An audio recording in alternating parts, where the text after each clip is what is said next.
Hey guys, how you doing? This is Brother Bill, and I'm down here by the creek. I hope everybody is well, and it's fall. Boy, it is beautiful. These trees, well, of course, you know what I'm talking about. Anyway, well, the trees are falling, or the leaves are falling off these trees right now, but the colors are unbelievable this time of year. I guess you would agree with that. But I am down here by the creek, sun's going down, and I'd like to go and get this devotion started. Let me get me a sip of coffee and we'll get started, okay? Okay, now I'm going to do something a little bit different. I've got a timer, it's an egg timer, and I'm going to read the scripture. I'm going to set this thing for 10 minutes, so bear with me for 10 minutes after I read, and then we'll cut it off. What I'm going to talk about today is going to have to be in 2 parts, maybe 3.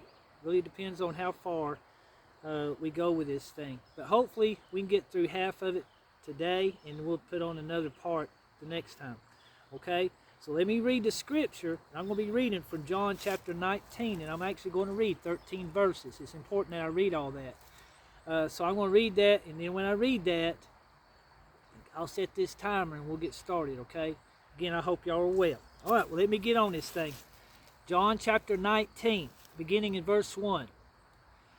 Then Pilate therefore took Jesus and scourged him, and the soldiers plaited a crown of thorns and put it on his head, and they put on him a purple robe, and said, Hail, King of the Jews! And they smote him with their hands. Pilate therefore went forth again and said unto them, Behold, I bring him forth to you, that you may know that I find no fault in him. Then came Jesus forth wearing the crown of thorns and the purple robe.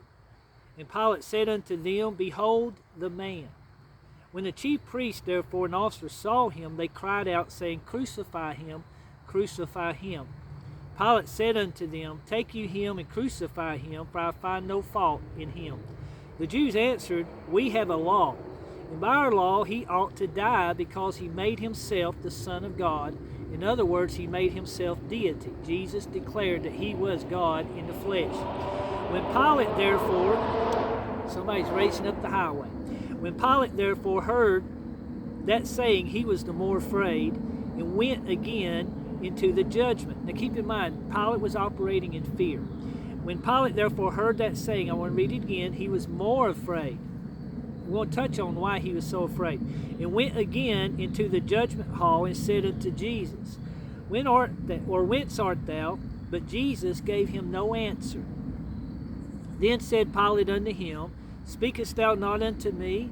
Knowest thou not that I have power, authority, to crucify you, and power, authority, to release you?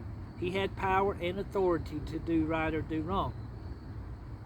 Okay, Jesus answered, Thou couldst have no power, no authority at all against me, except it were given thee from above.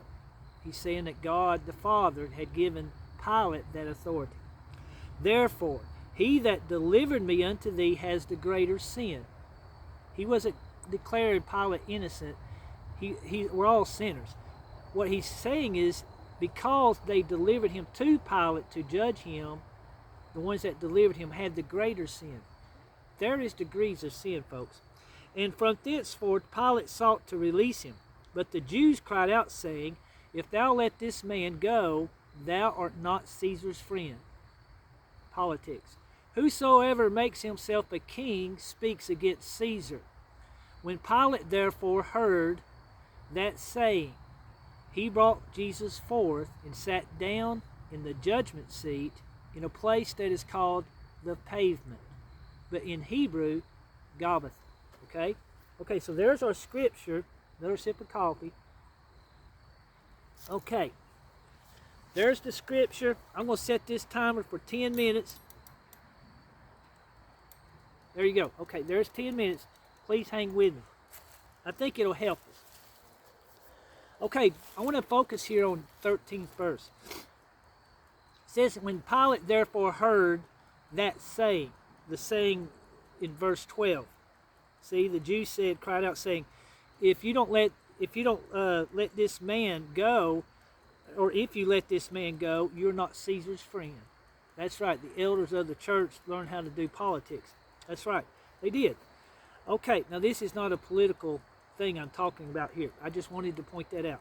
Okay, so Pilate therefore heard that saying, and he brought Jesus forth and sat down in the judgment seat in a place that is called pavement, and in the Hebrew, Gabbatha. Okay, now that word Gabbatha, it means something very important for us today. It means a high place, an elevated place, a place that's lifted up and exalted, a platform. Right, so everybody could see. Pilate is sitting in this judgment seat on this platform in this high place to judge God. That's right. Remember, Jesus declared that he was God in the flesh. Right. So a man is sitting in the judgment seat to pronounce judgment on God. I want to talk about a word that's called authority. Authority. Okay. Now, how many out there would honestly say, examine your own self, maybe I'm the only one out of 8 billion people that has this problem, or had this problem before in my past, but had a problem sometime in their life, whether it's in the past, you were under leadership, someone in authority, you didn't like them, you had a problem with them. Maybe that's going on now, I don't know. But as we look throughout the world, and I'm talking anywhere from a restaurant manager who is in authority to a police officer that's in authority, a school teacher, a principal, a boss, or something like that. Authority.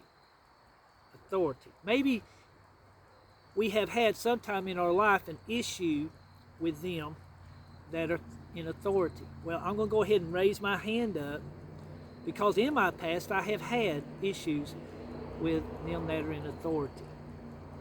Okay? Well, the reason I want to look at this is because I believe it's an issue that we've all had trouble with in our past, maybe, or even now. And we're dreading, maybe even going to work or something like that. I don't know. Maybe we're dreading what's going to take place tomorrow because of someone's in a particular authority. Well, I want to say something here, and if it strikes you in a way that comes across in a negative sense that I'm trying to pick on us, me included, it's not. I just think it's important that for a child of God to understand authority.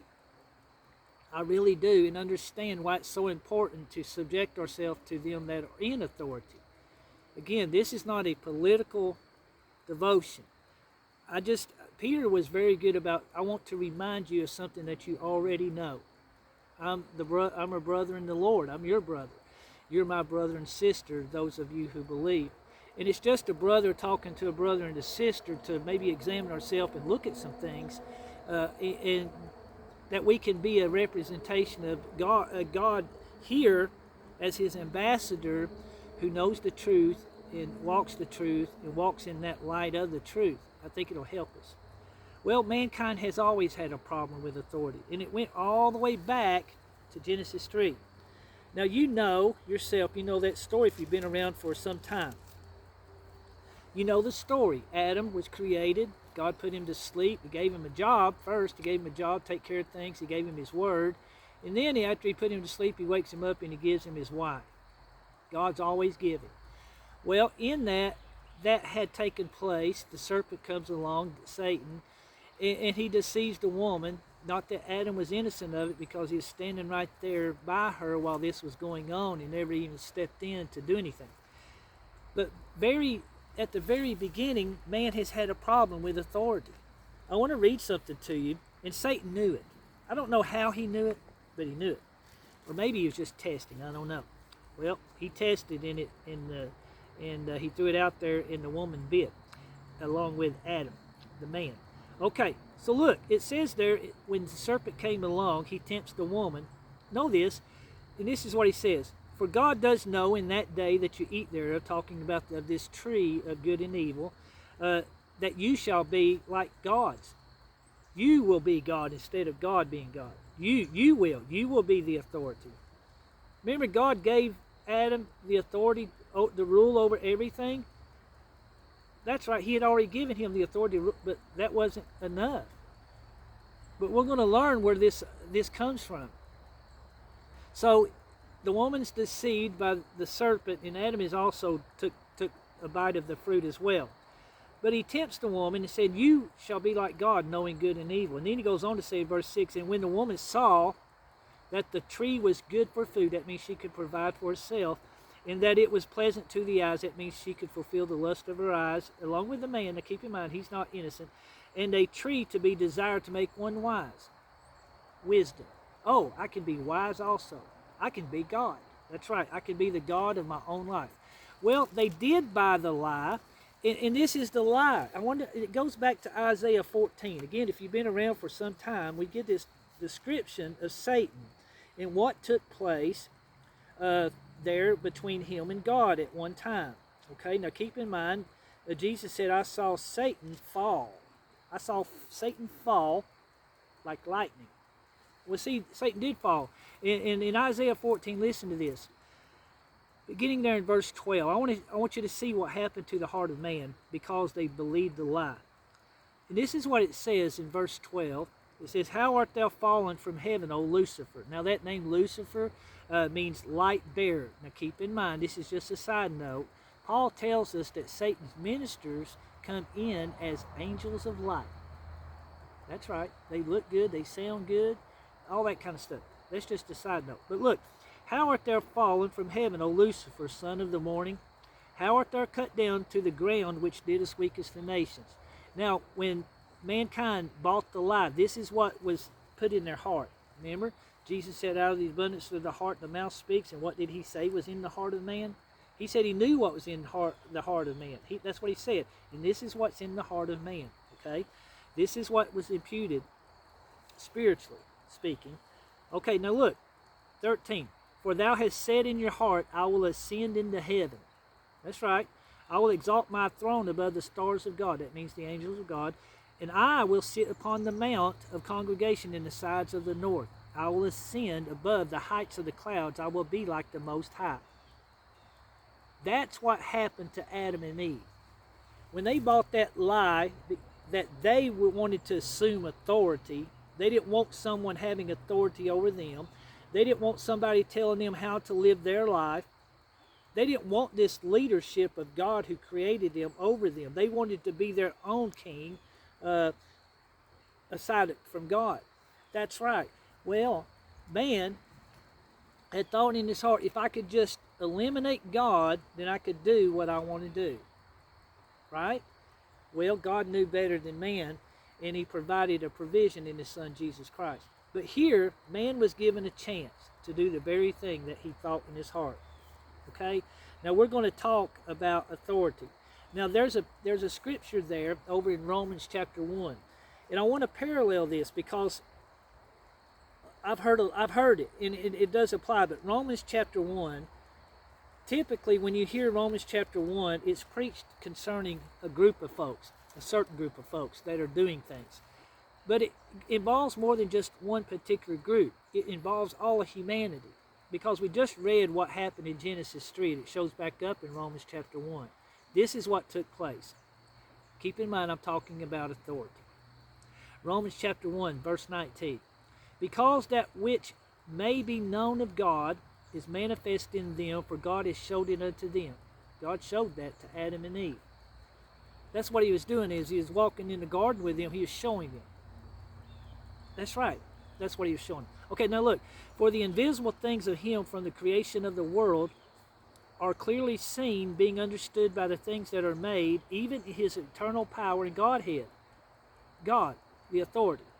"So that they are without excuse. Because that when they knew God," Adam and Eve knew God, "they glorified him not as God, neither were thankful, but become vain in their imaginations, and their foolish heart was darkened." See, man's heart was darkened when he believed that lie, because he thought to usurp authority over God who created him. "Professing themselves to be what? Wise." Eve looked at that and said, "Oh, that's good. I can become wise if I eat that." "And changed the glory of the uncorruptible God into an image," the serpent, "made like a corruptible man." They began to worship themselves and to birds and four-footed beasts and creeping things, which was a reciprocal result of what the fallen man had done. Wherefore God also gave them up to uncleanliness. Now keep in mind, Adam and Eve were naked and they were not ashamed before they fell, through the lust of their own hearts, to dishonor their own bodies between themselves. See, this is talking more than just about that group. See, because when they sin, they realize, oh, I'm naked, now I'm ashamed. They were naked before they fall. All right, the timer went off. Time's up. Folks, stick with me, please. There will be a part 2 to this, obviously. I hope you did listen, because we're going to get into this a little bit more, because I think it's very important for us to really look at what authority means and how a believer is to respond to authority. That's all authority. All authority. I've had good bosses. I've had terrible bosses. But we're going to look at that authority, okay? Well, stick with me, and then we'll get into this part 2, okay? And then I'll put that up the next day.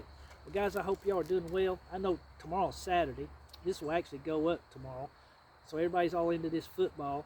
Down here in Tennessee, the Vols are winning. I think they're 7-0. And you would really think that Jesus has come back. They're so excited. I'm not against football or anything, but it's like Monday through Sunday, all you hear about is football.